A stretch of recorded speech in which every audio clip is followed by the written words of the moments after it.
હવામાન વિભાગે કરેલી આગાહી મુજબ 24 રાજ્યોમાં આંધી તોફાન સાથે વીજળી પડવાનું એલર્ટ આપ્યું છે, જ્યારે પૂર્વોત્તર રાજ્યોમાં ભારે વરસાદની ચેતવણી આપવામાં આવી છે.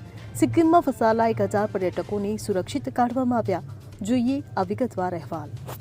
હવામાન વિભાગના જણાવ્યા અનુસાર મધ્યપ્રદેશ અને રાજસ્થાન સહિત 24 રાજ્યોમાં ગાજવીજ સાથે વીજળી પડવાની ચેતવણી જારી કરવામાં આવી હતી.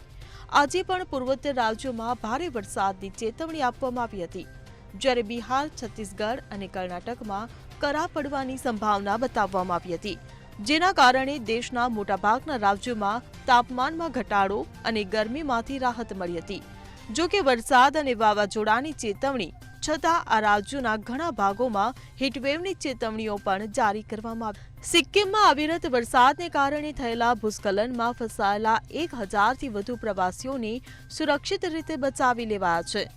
જો કે મંગન જિલ્લામાં હજુ પણ 1500થી વધુ પ્રવાસીઓ ફસાયેલા હતા.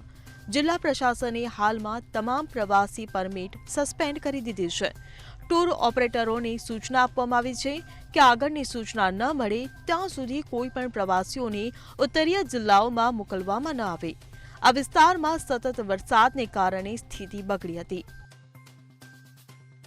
Bureau report CN24 news.